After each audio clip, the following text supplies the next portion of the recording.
सेठ से लक्ष्मी जी रूठ गई। जाते हुए बोली, मैं यहां से जा रही हूं, अब मेरी जगह नुकसान आएगा, तैयार रहना, और अगर तुम जाते जाते मुझसे कुछ मांगना चाहते हो तो बोलो। सेठ बहुत समझदार था, बड़ी विनम्रता से बोला, माता नुकसान आ रहा है तो आने दीजिए, बस मुझे आप एक वरदान दीजिए कि मेरे परिवार में हमेशा सुख शांति बनी रहे।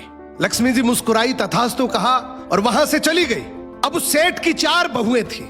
कुछ दिनों बाद सबसे छोटी बहू खिचड़ी बना रही थी। उसने खिचड़ी में नमक डाला और अपने काम में व्यस्त हो गई।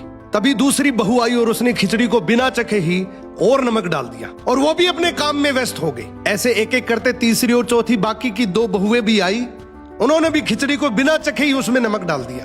अब रात को सबसे पहले सेठ खाना खाने बैठा। जैसे ही उसने खिचड़ी का 1 चम्मच लिया, उसे महसूस हो गया कि इसमें बहुत ज्यादा नमक है, और सेठ जी तुरंत समझ गए कि नुकसान आ चुका है। किसी से कुछ नहीं कहा, चुपचाप खिचड़ी खाई और चला गया। अब सेठ के बाद खाना खाने की बारी आई सबसे बड़े बेटे की।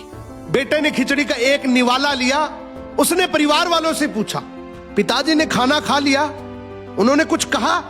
तो बाकी सबने जवाब दिया, हाँ पिताजी ने तो खाना खा लिया, लेकिन किसी से कुछ नहीं कहा। तो बड़े बेटे ने भी चुपचाप खिचड़ी खाई और चला गया। ऐसे ही करके परिवार के बाकी सारे सदस्य एक एक करके आए, अपने से पहले वालों के बारे में पूछा, कुछ नहीं कहा, चुपचाप खिचड़ी खाई और चले गए। अब रात को सेठ जी सो रहे थे, सपने में नुकसान आया और हाथ जोड़कर बोला, भाई मैं यहां से जा रहा हूं, मैं यहां नहीं रह सकता। तो सेठ जी ने पूछा, क्यों, क्या हो गया?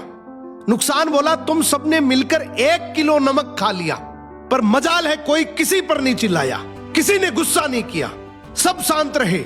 अब जिस परिवार में इतनी सुख शांति हो, आपस में इतना प्यार हो, वहां पर मैं नहीं रह सकता। निष्कर्ष कि जिंदगी है तो उतार चढ़ाव, दुख सुख, फायदा नुकसान सब चलता रहेगा, लेकिन जिस परिवार में आपस में लोगों में प्यार है, सुख शांति है, छोटे में आदर, बड़े में बड़प्पन है, उस परिवार का कोई नुकसान, कोई आपदा कुछ नहीं बिगाड़ सकती।